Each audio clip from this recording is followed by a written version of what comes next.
Hey man, what it do, YouTube? It's your boy back again with another month and video. You feel me? So, Laker fan, are slashers back? Y'all see it up in the top right, or wherever I decide to put myself? I might put myself in that corner, the left corner, or the right corner, or the bottom corner, or even in the middle of the screen. I don't care.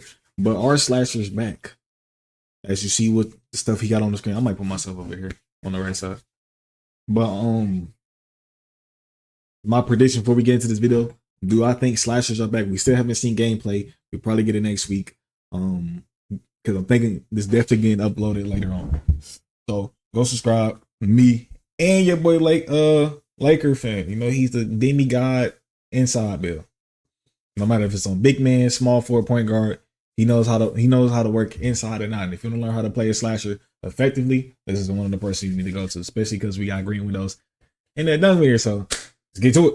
Laker fan here. As you can see by the title of today's video, are slashers back in NBA 2K26? So first and foremost, it's been a while. I apologize for being off the YouTube scene, but it really comes down to just the fact that 25 has not been as enjoyable to play. I've been telling y'all about that on like Twitter and the YouTube posts and stuff like that, and everybody's been hitting me with the don't worry about it, bro. Nobody's really a big fan of the 25 stuff either. But moving forward into 26, I do hope to hold myself a little bit more accountable of staying hungry on this stuff. And I'm not gonna sit here and be all talk about it. I'll let my actions just go ahead and speak for me. So anyway, let's just get straight into the video. I just wanted to tell y'all that that's the reason I've been gone for the last couple of months and stuff. But anyway, explain. You ain't gotta worry about it, man. It's 25. Report. As you can see, there's a lot of talk about the dunk meter and then layup timing being forced to be on.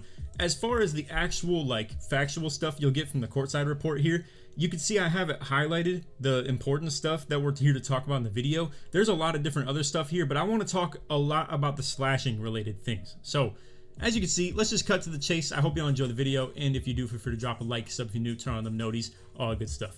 So let's get straight into it with the courtside report. As you can see, we have the highlighted stuff right here. Based on community feedback, shot meters and dunk meters both show your green windows similar to 2K24's. Now, I'm a huge fan of that. Obviously, that's a way big improvement from what we had last year. And I shouldn't even say improvement because it's literally what we had in 24 as they, reference right here. So kudos to them for going back on a system that like was better. Obviously, it's not something better than we've ever had because it's exactly what we're talking about right here. But I'm glad that it's at least something they're willing to admit a mistake on and go back to the system that was, originally better. When I was one of the first people 11 and a half months ago or 11 months ago to play 2K25, I was so concerned about this like lack of feedback from the dunk meter, and it ended up being quite a problem in the game when you actually get your hands on it, because there's no way for us slashers to really learn what's a good dunk, what's a bad dunk. Does interior defense make a difference toward your finish? Does it not? Obviously, stuff like that you can kind of play test a little bit yourself over time, but it A, takes a lot more reps, and B, is just a lot harder to really determine the factuality of a lot of that stuff. So I'm glad there's actual system to this now where we can actually test things and know what makes a good dunk, what makes a bad dunk, what makes someone a good defender. Or I mean, in 24 for instance, all you had to do was be in good position. You didn't even need interior defense. It actually made no difference at all in terms of giving your meter size anything bigger. It maybe helped you kick people out of the dunk meter a little bit more, but in 24 it was either you're in a good spot to get a gigantic meter dunk size, or you're in an awful spot and someone was in good positioning and got in your way and made it tiny. Even like 5'9" point guards, like I had shown in a pretty popular video for that matter, pointed that type of stuff out and never got changed. As opposed to 25 actually had a better dunk meter system, but overall just having no visual feedback on that really left things hard to expose the weaknesses of what the dunk meter really was. So overall, there's really never been a good dunk meter in 2K, if I have to be completely honest. So, in reference to, let's say 23 dunk meter looked like, I had a tweet that kind of popped off a little bit, and as you can see, it's this example right here. So, when it came to the dunk meter, this is a wide open take right here, for instance, that had a small meter size. And then this one is me getting a contact dunk, literally jumping over somebody with a slightly bigger meter. Now, there were eventually things like easy blow-bys, takeover, that I was put onto by my subscribers in a stream, and then I was kind of like a creator that put that onto the community because of my viewers explaining things like that to me, and I really do appreciate all the times that you guys have ever done that. It's been a handful, not a ton. Normally I'd kind of get my own information, but my subs have definitely pointed out some really big things in the past, and I've fostered a community that in turn helps me discover things as well. So this was one of them. Easy blow-bys eventually became a thing that like it helped you get bigger meter dunks on open dunks and then still stayed the same size on like contact dunks, for instance. Anyway, point being though, this was a flawed thing about the dunk meter. Open dunks were awfully small. And like the fact that this was a wide open dunk right here and this is the meter size that you get on it out of a whole bar that's this big was really, really bad and poorly executed. Yeah, I think hopefully with 26, what they do with the meter is at least the wide open does is more likely always going in. So if you leave somebody open to use a dunk meter and is we gonna have to time dunks? I know we got time layups, but we got time dunks, or is it just automatic? Either or.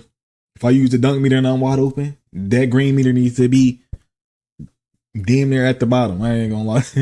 It needs to be at the bottom. But if somebody in the way, then you cut it up a little bit. You know what I'm saying? So like that. So that was a problem with that in itself. Now, what I want to let's go ahead and transition over to the layup talk rather than dunk meter. And I know it's kind of abrupt, but let's just go ahead and segue to it. So they obviously mentioned that they're going to be forcing layup timing on. Now, here's the thing that was beautiful about this game, 2K24, and why it's uncontested the best layup game we've ever had. You know, when 85% for that. A, power with it, where the layups were pretty big meters for that matter, with something that's like 80 driving layup. Like this is way bigger than that wide open dunk on the dunk meter I was showing y'all in 23, for that matter. So when you combine it with the fact that it was not only powerful, but on top of that, you get the same animations every time when you do specific things to lead to that animation every time. That's why it was huge and so good and probably the best like use we ever got out of just taking layups in general in 2K. So the reason I'm telling you guys all about this consistency and timing from 24 and the power of the layups as well is that I want to bring it back to this title or section right here. Layup timing is permanently enabled to separate skilled finishers and make those highly contested finishes at the rim even more spectacular and impressive. So why I feel like this is a problem that layup timing is permanently enabled is people don't want to do this when it's no value in it. Like, yeah, I already know kind of where he's getting off. When you wide open and shit, you feel me? That shit should automatically go in. And I agree. You still gotta time it. If the meter's like this, that shit like when I do an open layup or I'm saying cut a lane to the basket, I can do it as a simple layup. Is the meter gonna be big or is the meter gonna be small? Hopefully, what I'm thinking is the meter's gonna be big for the layups. Hopefully. To explain, you see something like this right here, and you think, wow, that's overpowered, right? You see a layup meter that looks like this. You see my timing not exactly perfect or anything like that, and you see me make a 34% contested layup.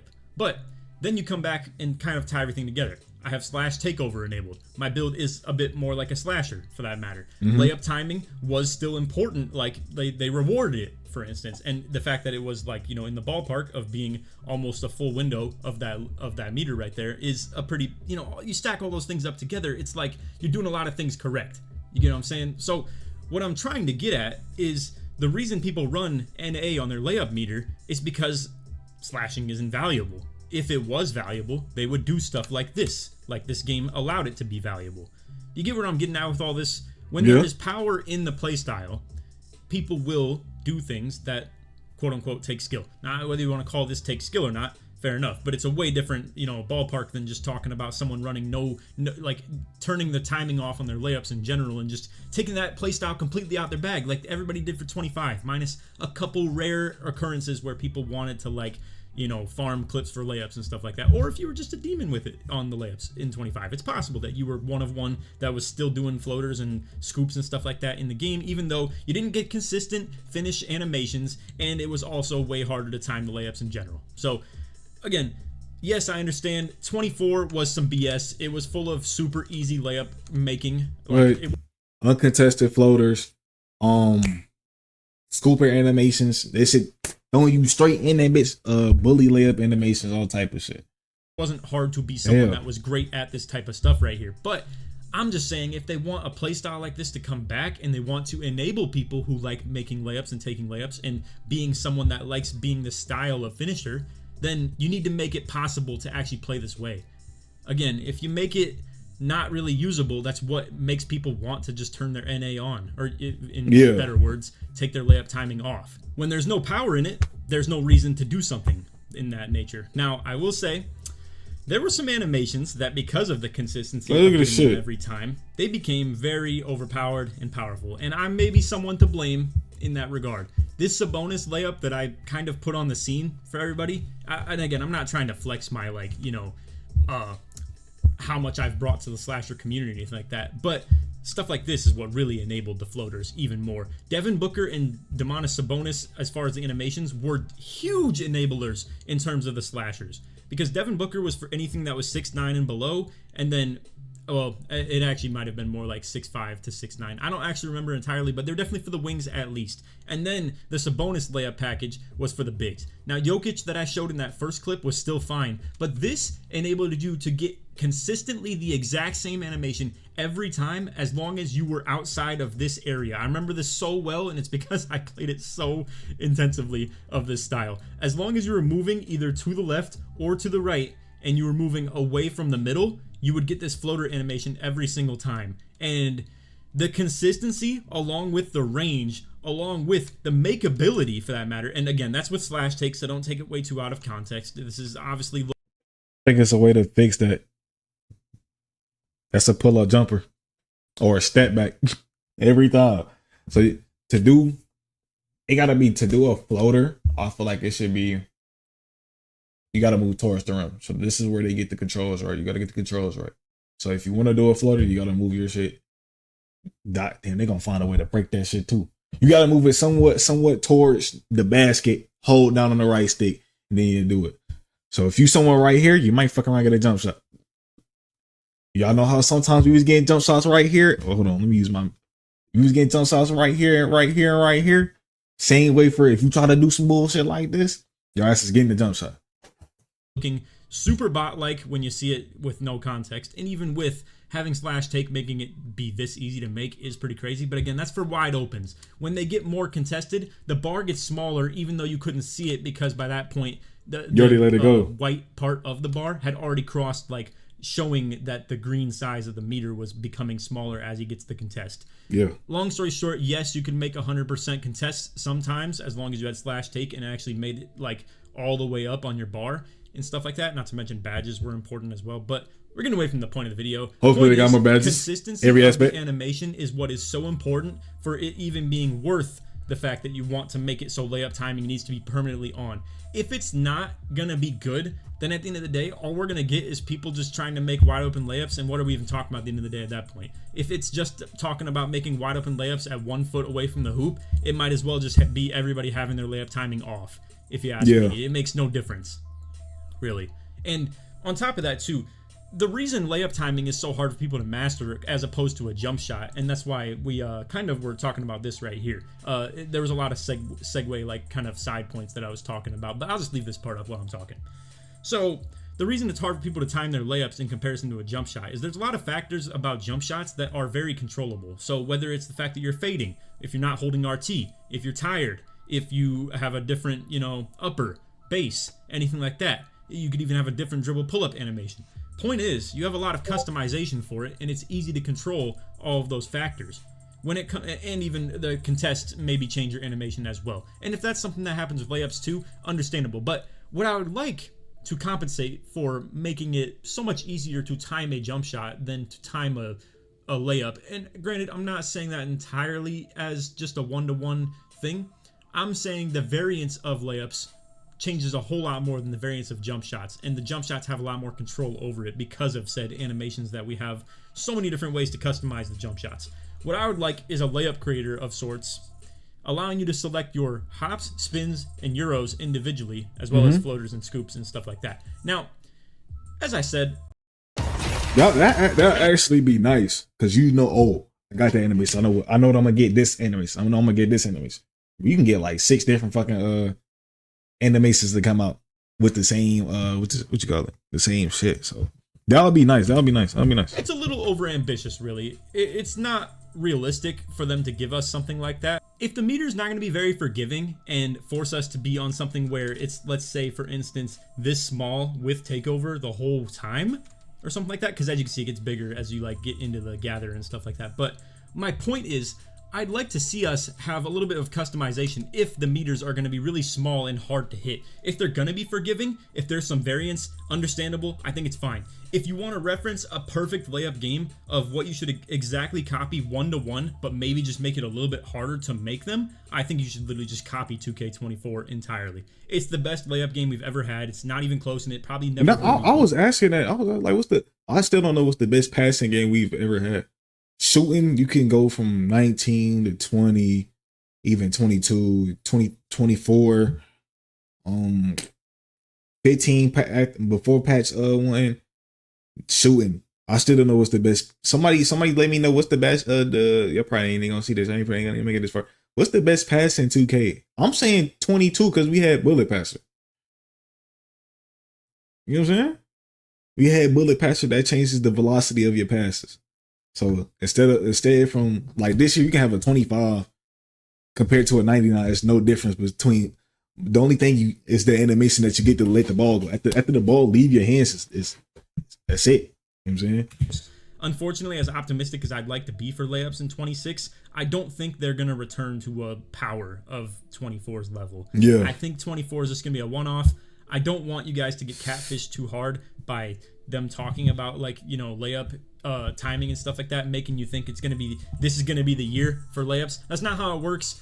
It's unfortunate that news just kind of turns into people wanting to talk about stuff and what the game's going to be like. But truth is, if you come back to this right here, when you see a text line like this, there's no reason to read this and think layups are going to be overpowered.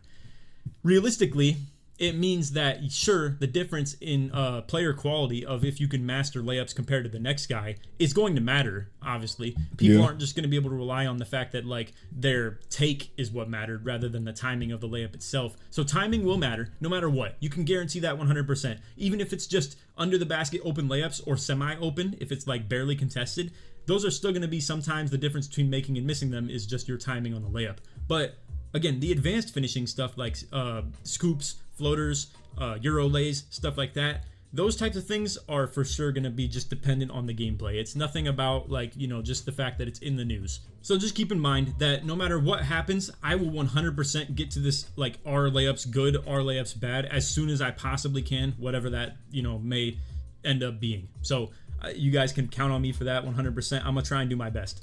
So it's not like we learned a whole lot in today's video. I will admit to that because obviously we don't have a whole lot of information just in general on the game. But what I did want to do with today's video is open you guys up to what to look out for in this game. Just, noting that there's a lot of different layup systems we could reference in the past that if it's similar to those, you can kind of draw that as inspiration to understand what this game will bring to you. For instance, this is 2K24, right? We've already referenced all the things of the floater quality, the scoop quality, stuff like that. The fact that layup timing is going to be forced to be on already alludes to the fact that if it's good in the game, there will be a huge skill gap in it, and I love that that's a thing. But it also depends on, is it going to be easy to make? I do want to still reference that obviously when it comes to if layups equal easy, that means a lot of people will gravitate toward it. If layups equal hard, it means a lot of people will just ditch that style completely and not even put that in their game at all. And that's what generally a lot of people will do if the game doesn't enable that type of play style to be used. Now, there's also stuff. There is a way to make it easier. And we already hit on that point in a couple of other videos. Badges. Acrobat badge gives a boost. So it makes the green window a little bit bigger. Definitely have some giant slayer type shit. You feel me? Pro touch that help boost the Damn, that gotta deal with how that bad system gonna be.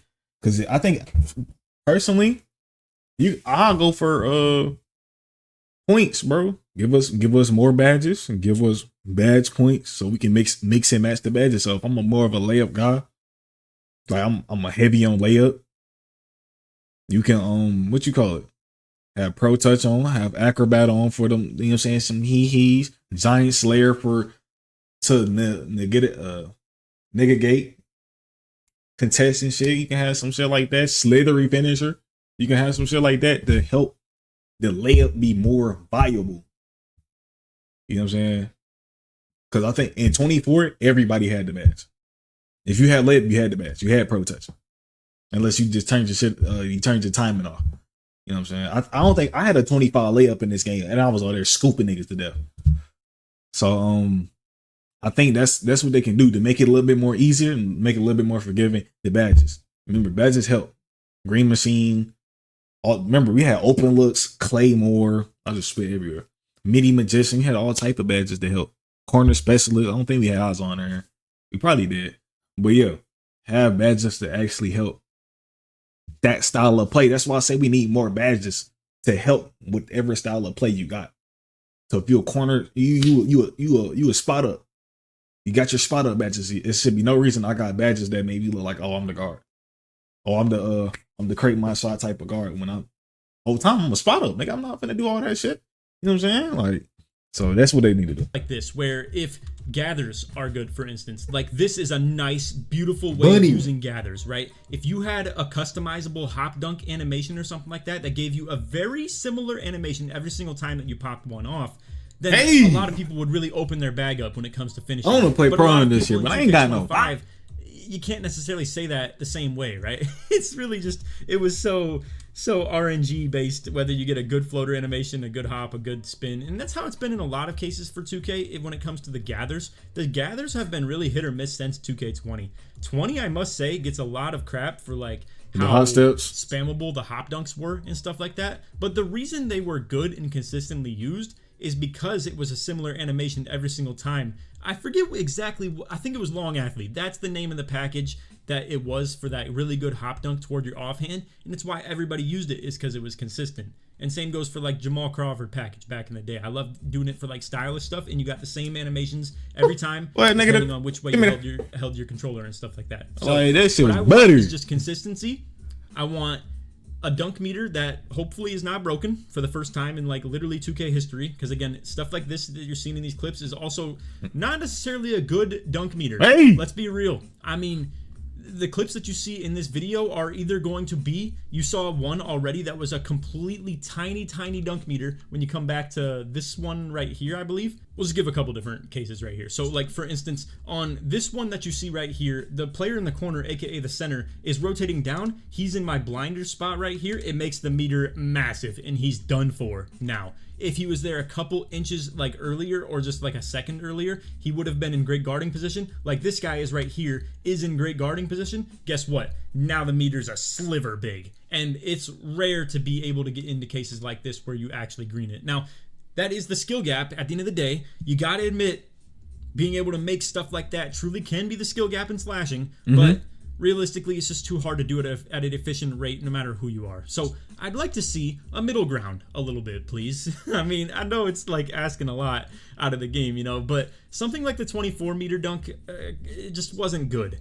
So many cases like this that you see in these clips, it makes for a fun game for sure once you eventually learn the style and stuff that is required in these instances, but it doesn't make for good balance, I really must say. The fact that you can just get into these gigantic meter dunks, and it doesn't even matter the interior defense level of the people involved. Like, this is a center right here, and instead I actually pull a smaller guy into it. But regardless, if someone's in good guarding position, it doesn't matter if they're big or small or anything like that. If they're in good guarding position, they just made the meter dunk small, and that was the big... And I think, you know, on the defense end, you had an intimidator back.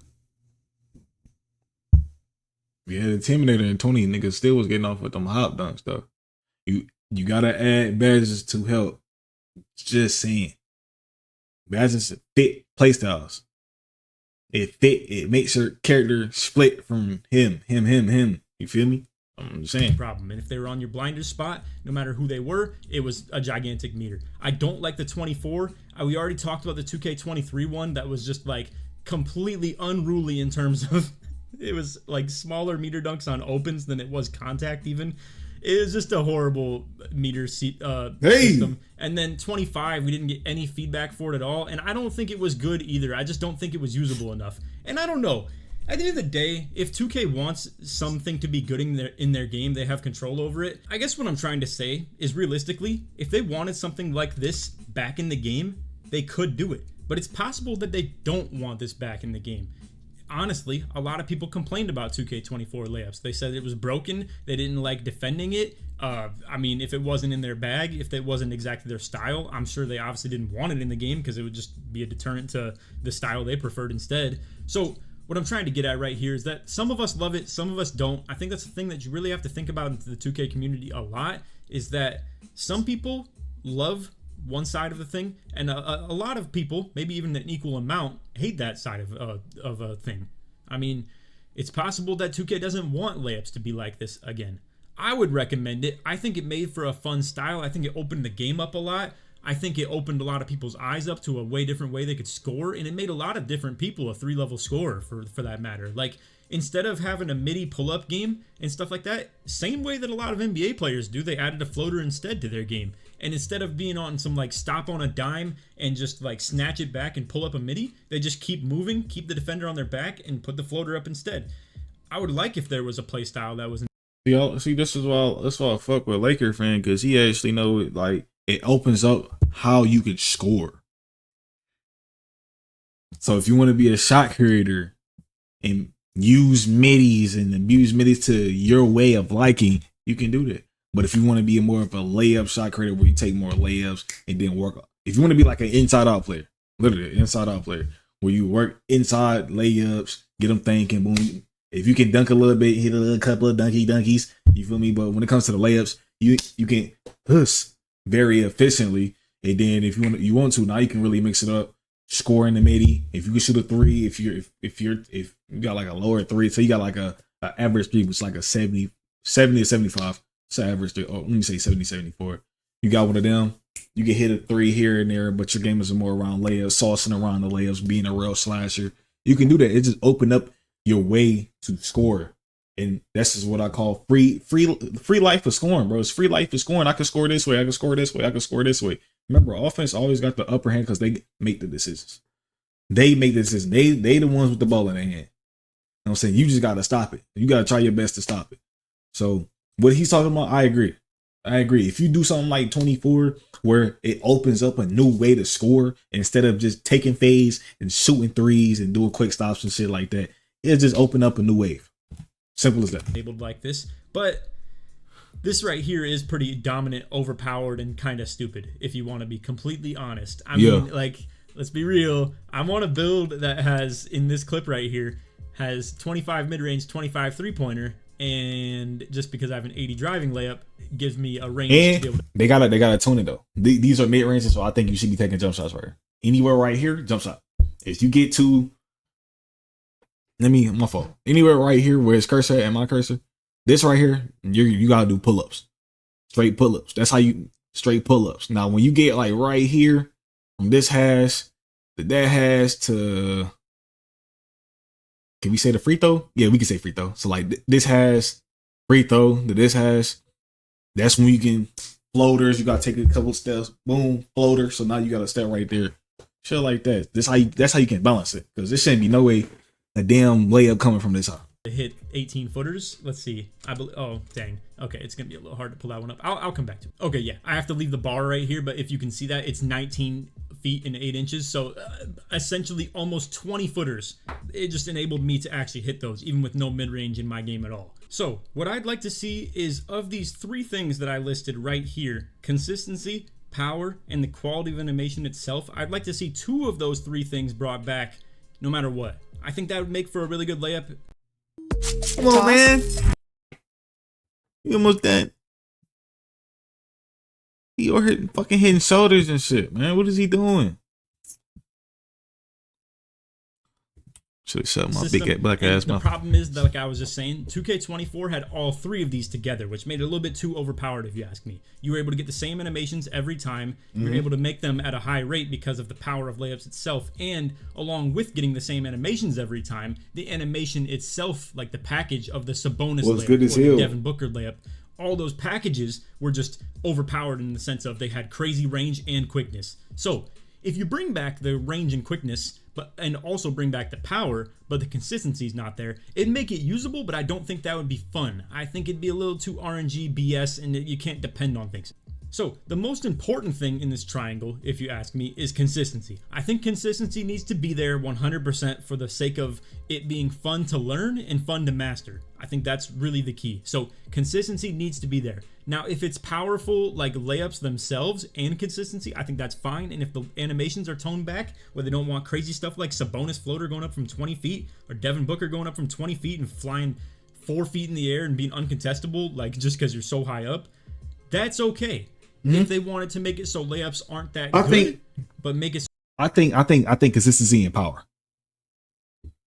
Because if you got consistency and power, really the quality of the animation kind of don't matter. Because whatever animation you use, I'm saying you use George Gervin, Zion, Ben Simmons, LeBron, and the consistency and the power, you'll be knowing what you're getting. So at that time, you're used to whatever animation you get, and then you could keep timing that shit right there at the same time. Now, if you get the quality of the animation itself, you end up getting the more powerful animations where that's all you're looking for, and then it kind of just takes over. You feel me? So I think, me personally, consistency and power makes every animation good. So they consistently happen all the just time.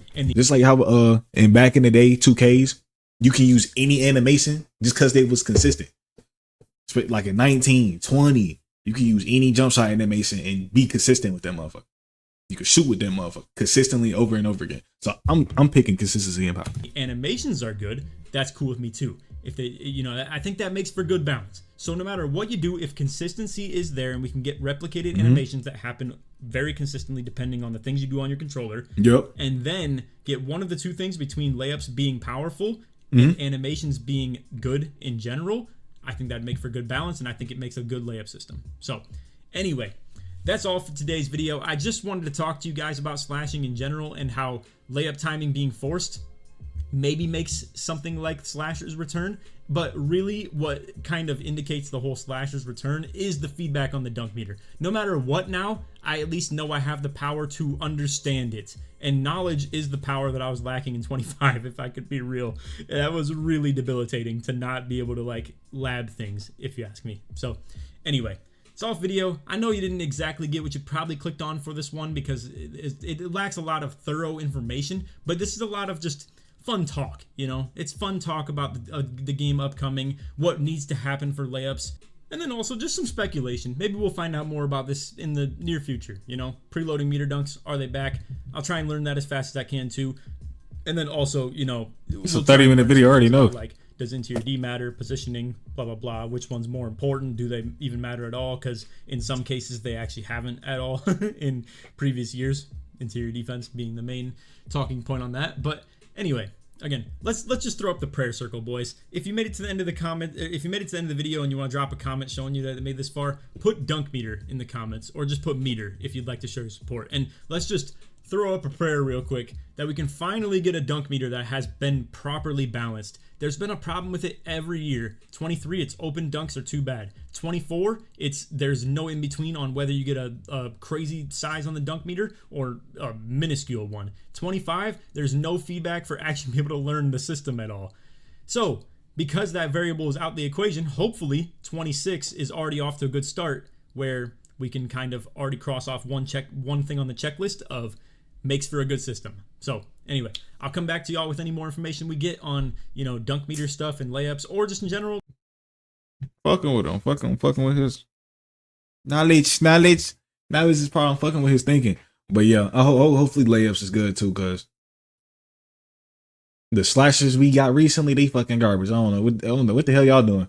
I'm watching because I'm a slasher myself, because I know how to move around. I know, I can't take that layup. Right? You know what I'm saying? I know what I'm doing. So I'm, he on this side, I'm about to lay at this side. What you doing, boy? Get your ass over here, or get in front of me or some shit. You feel me? I know what my process of thinking of what type of dunk or what type of layup I'm gonna do. So hopefully, we have to always time our layups. It makes y'all niggas think. You know what I'm saying? You just not going up. Y'all probably still gonna do that shit anyway. But go subscribe to Laker Fan. I'm out here, Skylight Share, man. Let me know how y'all feel.